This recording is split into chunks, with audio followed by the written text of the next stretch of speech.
Selamat datang kembali.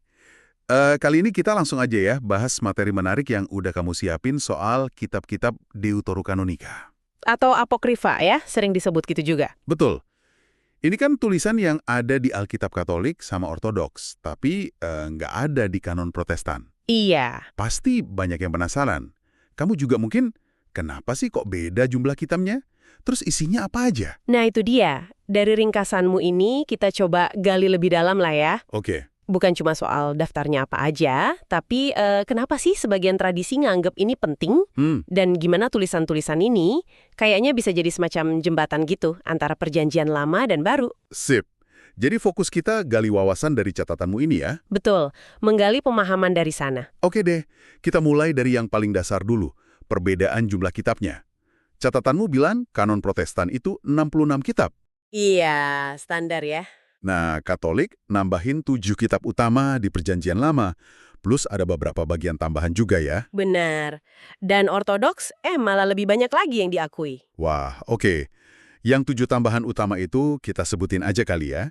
Ada Tobit, Yudit Iya. Kebijaksanaan Salomo, Yesus bin Sirak atau Eklesiasticus. iya, Ecclesiasticus, terus Baruch, sama 1 dan 2 Makabe. Itu yang 7 utamanya di Katolik dan Ortodoks. Nah, yang menarik dari catatanmu nih, soal periode waktunya. Iya, Kitab-kitab ini sering dibilang ngisi masa sunyi ya, sekitar 400 tahun antara akhir Perjanjian Lama sama awal Perjanjian Baru. betul. Tapi sunyi itu mungkin agak kurang pas juga ya. Gimana ya? Maksudnya? Ya, dari sumbermu kan kelihatan. Periode ini justru penuh gejolak. Banyak perkembangan pemikiran, politik, iman. Jadi nggak sunyi-sunyi amat lah. Oh iya juga ya, justru ini jendela penting banget berarti. Bukan cuma pengisi waktu kosong. Tepat, konteksnya itu krusial. Dan ceritanya juga seru-seru. Kayak Tobit, itu kan ada kisah Tobia sama malaikat Rafael. Iya, perjalanan yang dibimbing malaikat. Terus Yudit, wah ini janda pemberani yang nyelamatin Israel. Dengan memenggal kepala panglima musuh kan? Gila, heroik banget. Banget. Terus yang di 2 Makabe, kisah ibu dan 7 anaknya itu kuat banget pesannya. Tentang rela mati demi iman ya, dan harapan akan kebangkitan. Itu jelas banget di sana. Nah, iya, kebangkitan. Jadi cerita-cerita ini bukan sekedar dongeng ya. Jelas bukan? Ringkasanmu kan nyorot beberapa alasan kenapa kitab-kitab ini dianggap berharga ya kan? Iya. Meskipun status kanoniknya beda-beda. Pertama, jelas konteks sejarah. Itu tadi ya, gambaran dunia Yahudi sebelum zaman Yesus. Politiknya, imannya, penting banget itu. Kayak di kebijaksanaan Salomo sama Sirah.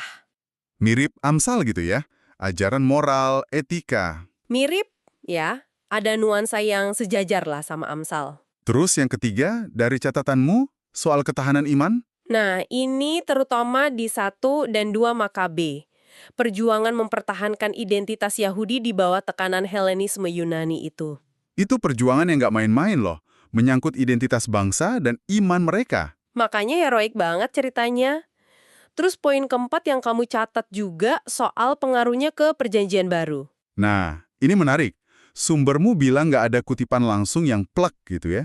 Iya, kayaknya nggak se-eksplisit itu. Lebih ke gema ide atau tema. Contohnya? Ya itu tadi, soal kebangkitan, peran malaikat, konsep hikmat personifikasi. Hal-hal kayak gitu soalnya udah ada di udara saat itu gitu. Jadi kayak ikut ngebentuk lanskap pemikiran zaman itu ya? Bisa dibilang gitu. Jadi, baca kitab-kitab ini bisa nambahin nuansa pemahaman kita pas baca Perjanjian Baru. Oke, pengaruhnya lebih subtil berarti ya. Kayaknya sih begitu. Terus, jangan lupa, catatanmu juga nyebut soal gereja Ortodoks Timur. Mereka malah punya tambahan lagi ya. Betul, ada 3 Makabe, 1 Esdras, doa Manasye, 4 Makabe juga. Wah, jadi lebih luas lagi ya spektrum penerimaannya. Ini nunjukin keragaman tradisi yang kaya banget. Iya, keragaman ini penting buat kita ingat. Jadi, apa nih intinya buat kamu dari semua catatan ini? Ya, kitab-kitab Deuterokanonika atau apokrifa ini, meskipun statusnya beda-beda di tiap denominasi, Tapi tetap nawarin wawasan unik ya, ke periode sejarah iman yang, formatif banget. tepat. Isinya ada kisah kepahlawanan, refleksi kebijaksanaan yang dalam, potret iman yang tangguh di tengah tekanan.